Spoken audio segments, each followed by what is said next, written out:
أصدقائي المصريين، من زمان وإحنا عارفين إن حضارتنا حضارة عظيمة، ونعرف كمان إن الثقافة المصرية قدرت تستوعب كل الثقافات الجديدة، وقدرت كمان تعلم العالم. بداية من النهاردة هندور على الأصل، أصل الكلمة، أصل العلم، وأصل السلوك.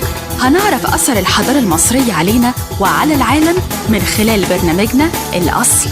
هنشوف لأي درجة إحنا محتفظين بجذورنا وتراثنا وعاداتنا وتقاليدنا من أصل مصري قديم. الأصل مع شذى الجمال على راديو كامل، محطة على المحطة.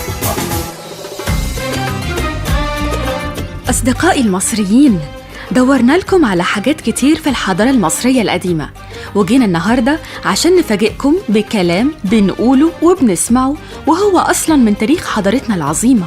يعني مثلاً لما بنهزر مع حد ونخده بنقول له إيه؟ صح، أيوة، بنقول له بخ. أهي بخ دي بقى جاية من بيخ اللي هي عفريت بالمصرية القديمة. كمان كلمة بعبع برضو معناها الجن عندهم، وكان بيستعملها السحرة.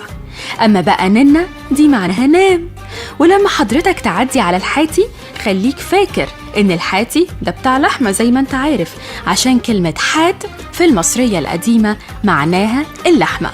وبالمرة كده هنقولك إنهم كانوا بيقولوا على العظم بات. في كمان حاجات تانية كتير كان المصريين القدماء هم الأصل فيها. أجدادنا المصريين القدماء اخترعوا مستحضرات التجميل من حوالي 6000 سنة قبل الميلاد، والستات وقتها كانت بتستخدم زيت الخروع وزيت الزيتون ومية الورد وكريمات شمع العسل للبشرة والشعر.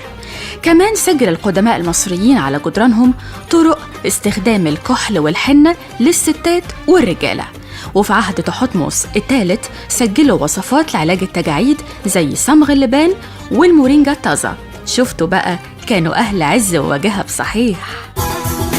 كنتم مع الأصل مع شذى الجمال على راديو كامل، محطة على المحطة. راديو كامل، محطة على المحطة.